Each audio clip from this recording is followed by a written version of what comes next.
Bonjour et bienvenue au podcast Succès Matinal. Il est dit que le succès appartient à ceux qui se lèvent tôt et nous en faisons partie. Alors nous allons réussir. Je m'appelle Clovicia Touvent et du haut de mes 20 ans d'expérience dans le rôle de chef d'entreprise en France, je me donne pour mission de vous montrer les coulisses de l'entrepreneuriat en solo avec tout ce qui gravite autour bien sûr. Clovicia, alors que l'aube se répand dans le ciel. La semaine dernière, on a laissé Mira tranquille parce qu'elle travaillait sur son modèle économique. En effet, elle a beaucoup appris sur sa future activité en rédigeant ce fameux business model. Entre-temps, elle a commencé l'élaboration du plan financier avec ses chiffres et elle a un peu de mal. Après tout, elle n'est pas comptable non plus. Avant d'aller plus loin dans ce nouvel épisode, il est important que l'on se penche sur la définition de plan financier. Un plan financier est un document qui décrit les objectifs financiers d'un individu ou d'une organisation avec les actions et les stratégies nécessaires pour atteindre ces objectifs-là. En général, ce sont des prévisions de revenus, des investissements, des dépenses et des besoins en fonds de financement sur une période donnée. Ce plan financier permet de gérer les ressources nécessaires de façon efficace afin de pouvoir prendre des décisions éclairées. Voyons maintenant à quoi ressemble un business plan. En préambule, il faut faire une brève présentation de la future entreprise en résumant sa description, l'analyse du marché, les stratégies marketing, les ventes et les opérations de gestion. Il faut aussi présenter l'équipe si on est plusieurs dans l'entreprise. Je ne vais pas refaire l'épisode 4 de cette première saison puisque on l'a bien détaillé la dernière fois. Vous pouvez le voir sur votre podcast préféré ou sur YouTube. Aujourd'hui, nous allons nous attarder sur le volet purement financier de la création d'entreprise. Premièrement, il y a les prévisions de vente et de revenus. L'objectif, c'est d'estimer les ventes futures avec des projections et des hypothèses de vente. Il s'agit de ventiler les ventes par produit ou service, par segment de marché ou par période, mensuelle, trimestrielle ou annuelle.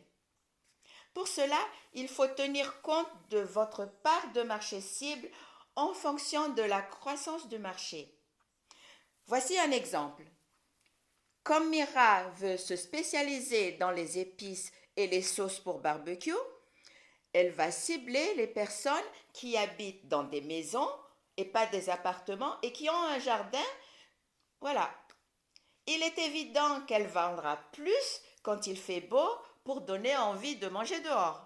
Donc, logiquement, elle va prévoir de vendre 2 à 3 fois plus en période estivale qu'en automne et en hiver. Ça va de soi. Deuxièmement, le budget prévisionnel. L'avantage d'avoir un budget prévisionnel est que l'on peut planifier les dépenses nécessaires pour atteindre les objectifs de vente et de croissance. Pour que ce budget soit concis, il faut prévoir les coûts de démarrage et les dépenses opérationnelles, ce qui implique de faire une liste détaillée des dépenses initiales, comme par exemple les frais de constitution, l'équipement, les licences, etc.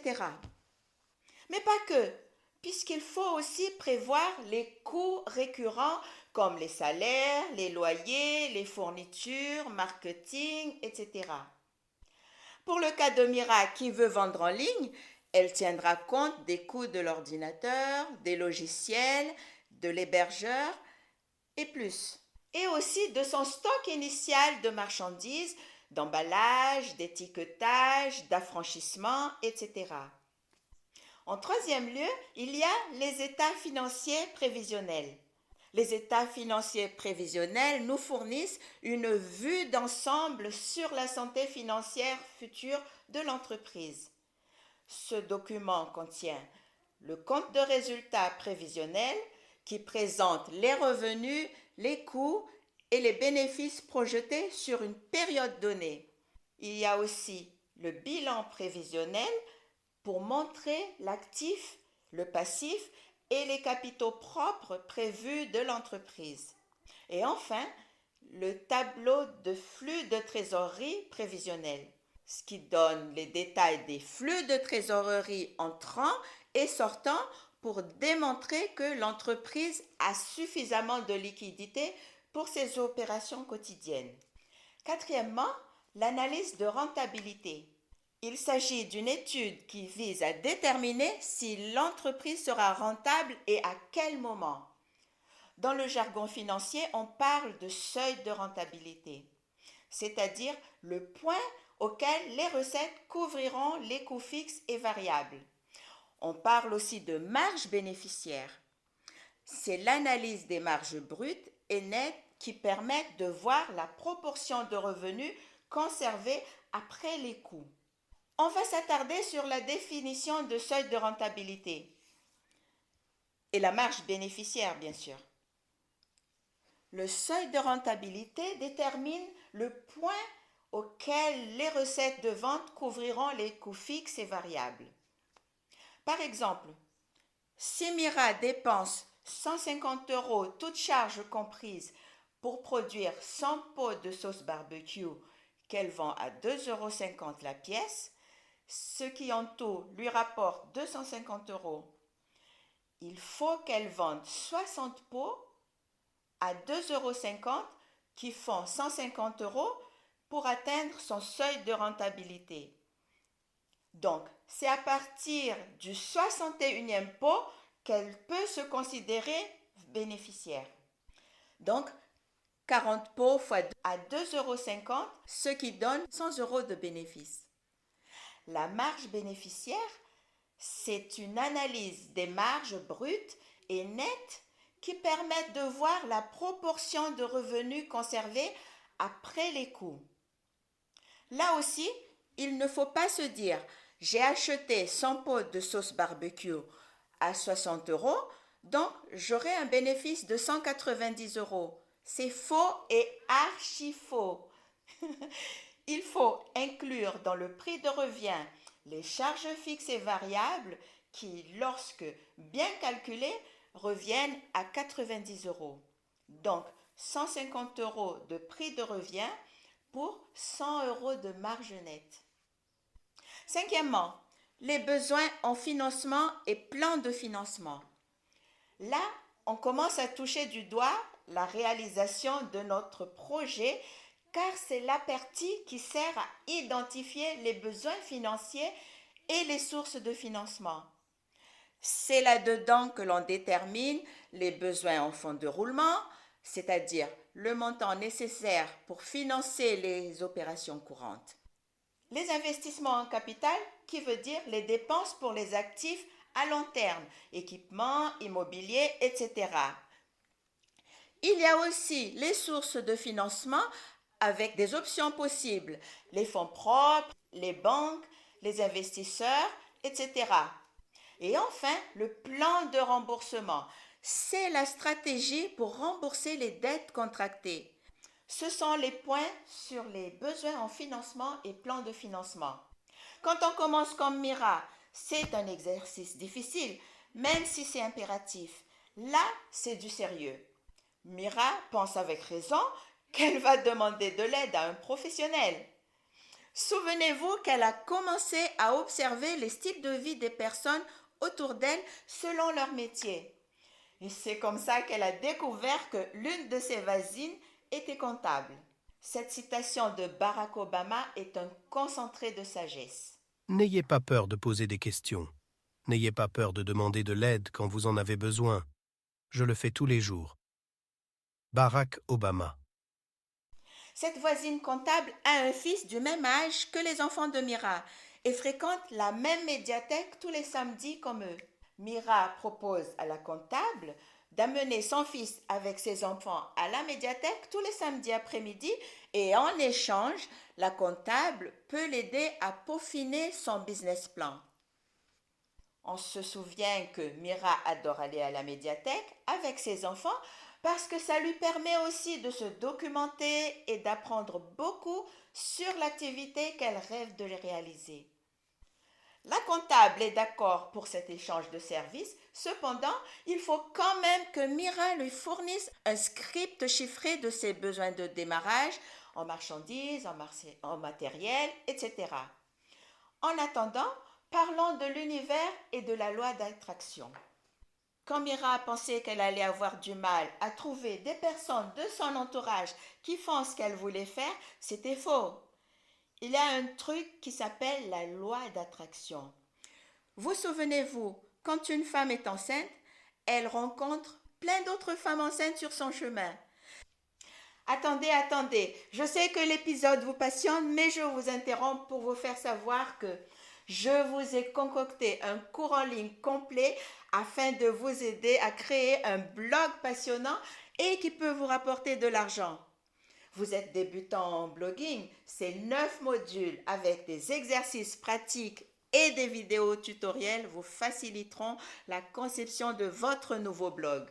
Il y aura l'introduction au blogging, comment choisir un sujet et un public cible, la création et la configuration du blog avec notre webmaster, la rédaction d'articles de blog, la promotion et marketing de vos articles de blog, comment susciter l'engagement des lecteurs, et puis je vous donnerai aussi les outils d'analyse et d'amélioration de votre futur blog et surtout, comment monétiser votre blog. À la fin, je vous donnerai des conseils et vous pourrez profiter d'une belle communauté de personnes qui pensent comme vous, qui sont dans la même situation, et c'est sur succèsmatinal.vanza.com. Je mets le lien en dessous et je vous attends au cours. Allez, retournons à notre épisode. Quand vous parlez ou rêvez d'une belle voiture d'une telle marque, comme par hasard, vous en croisez régulièrement alors que vous n'en voyez presque pas, rarement. L'univers nous apporte ce dont nous rêvons. Là où nous orientons notre concentration, comme par enchantement, ça devient réalisable. De nos jours, les algorithmes sont programmés à l'image de cette loi d'attraction puisqu'ils nous mettent sous le nez ce qui nous intéresse. Quand vous allez sur YouTube ou n'importe quel réseau social par exemple, il suffit que vous vous intéressiez à tel ou tel sujet et bim, la fois d'après, vous avez plein de suggestions sur ce qui vous intéresse. Alors choisissez avec beaucoup de précaution où vous orientez vos pensées. Revenons à Mira. Pour commencer, Mira fait un tableau de tous ses besoins sur une colonne avec les prix en face. De quelle matière elle a besoin, ordinateur, logiciel, hébergeur, etc. avec les prix. Et après, elle détermine les prix de son stock initial de marchandises, puisqu'après l'étude de marché, elle sait exactement où trouver la marchandise au bon rapport qualité-prix. Elle se demande si elle va acheter son premier stock de marchandises en moins grande quantité pour commencer, ou bien est-ce qu'elle doit acheter beaucoup plus pour réduire le coût. Elle n'oublie pas non plus de compter le prix du conditionnement parce que Mira fait attention à l'environnement. Donc, elle pense plus à utiliser des sachets en papier craft ou des boîtes réutilisables. Ensuite, les emballages pour l'expédition, carton ou sachets à bulles, etc. Mira prend aussi en compte le prix des étiquettes parce que la loi exige que la marchandise soit étiquetée avec toutes les spécificités réglementaires. Pour cela, Mira est allée se renseigner aux impôts pour savoir les mentions obligatoires à apposer sur les étiquettes de produits qu'elle veut vendre. Lorsque le business plan clair et concis fourni par la comptable à partir des chiffres de Mira est arrivé, notre aspirante entrepreneur savait tout de suite que, pour l'instant, elle devait d'abord assainir ses propres finances. Elle n'abandonne pas son projet de vente en ligne et dès que possible, elle sera déjà prête. Car cette citation de Henry Ford fait sens dans sa décision de lever le pied temporairement. Le secret d'une réussite dans la vie, c'est d'être prêt quand l'occasion se présente. Henry Ford. Au moins, elle est déjà prête. Pour conclure l'épisode d'aujourd'hui, voici quelques conseils pour créer un plan financier en béton. Premièrement, prudence est mère de sûreté. Ne surestimez pas vos prévisions et soyez réaliste. Deuxièmement, il n'y a pas de honte à apprendre. Documentez-vous en étudiant les données de votre domaine d'activité pour étayer vos projections. Troisièmement, les sites du gouvernement. Le gouvernement encourage la création d'entreprises et peut aider à créer des projections financières précises et professionnelles. Je vous mets le lien des différents sites du gouvernement dans la description ci-dessous. En quatrième lieu, il n'y a aucune honte à demander de l'aide. Solliciter l'aide d'un comptable ou d'un conseiller financier peut garantir l'exactitude de vos prévisions.